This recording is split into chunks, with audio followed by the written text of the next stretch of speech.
वाकई डाउनफॉल शुरू होगा अपराजिता जी? तहसीन ने तो भविष्यवाणी कर दी है, वो कह रहे हैं 100% डाउनफॉल शुरू होगा। आप तहसीन की भविष्यवाणी को कितना महत्व देंगे?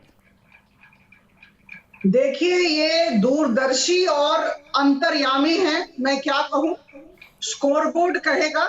हम बड़ी विनम्रता के साथ ये कहना चाहते हैं कि हम उत्तर प्रदेश में विकास के कार्यों पर ध्यान दे रहे हैं और विकास का एजेंडा लेकर लोगों के पास जा रहे हैं, और निश्चित तौर पर 312 सीटों से हम बहुत आगे बढ़ने वाले हैं। मैं बहुत आत्मविश्वास के साथ ये बात कह रही हूं। और जहां तक आज आदरणीय प्रधानमंत्री जी के संबोधन का सवाल है, उन्होंने जो अलीगढ़ में किया, मैं आप सबको कहना चाहती हूं कि आज मुझे लगता है उनका एक बहुत ही सशक्त और महत्वपूर्ण संदेश देश को दिया गया। लुटियन दिल्ली में रहने वाले लोगों को सम्मानित करने की परंपरा इतने सालों से हमारे देश में चली आ रही थी, और 75 सालों में कई सरकारें आई और गई, लेकिन किसी ने राजा महेंद्र प्रताप सिंह को याद क्यों नहीं किया। और आज आपने उनके भाषण में सुना होगा, उन्होंने और 3 नाम लिए, महाराजा सुखदेव सिंह जी की, दीनबंधु चौधरी छोटू राम जी और श्याम जी कृष्ण वर्मा जी। ये जो बड़े बड़े महापुरुष जिन्हें अनदेखा किया गया है, उन्हें सामने लाया जा रहा है। आप सोचें कितनी बड़ी बात है। आप छोटी सी बात एक ले ले, मैं थोड़ा उदाहरण देना चाहती हूँ, मुझे 30 सेकंड की मोहलत दें।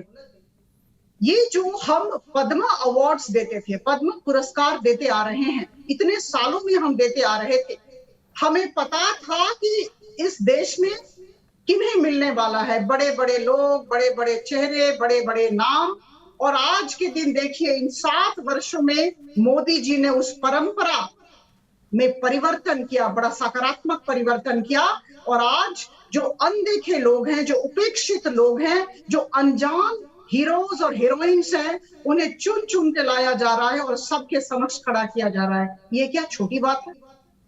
और आप सब जानते हैं, जहां तक महेंद्र प्रताप जी का सवाल है, उनका जो योगदान रहा है, हम नतमस्तक हैं।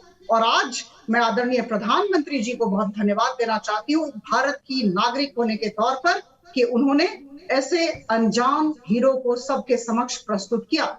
ठीक है, सीधे आशुतोष के पास चलता हूं। आशुतोष, मुझे सीधा एक सवाल का जवाब दीजिएगा, क्या वाकई हमने 20वीं सदी के महापुरुषों की अनदेखी की है? ये नाम तो अभी अपराजिता जी ने लिए, मैं और कई नाम ले सकता हूं। सरदार वल्लभ भाई पटेल, उनके बारे में कहा जाता है कि इतिहास ने उनके साथ न्याय नहीं किया। बाबा साहब भीमराव अंबेडकर, इतिहास ने उनके साथ भी न्याय नहीं किया। वीर सावरकर, बोस, सुभाष चंद्र बोस, क्या वाकई इतिहास ने ऐसे लोगों के साथ न्याय किया है?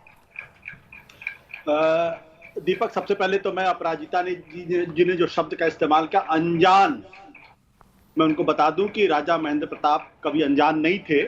जो लोग इतिहास के विद्यार्थी, जिन्होंने राष्ट्रीय आंदोलन के बारे में पढ़ा है, स्कूलों में पढ़ा है और बाद में पढ़ा है, उनको अच्छी तरीके से पता है राजा महेंद्र प्रताप कौन थे, उन्होंने किस तरीके से जाके एक गवर्नमेंट इन एग्जाइल बनाई थी।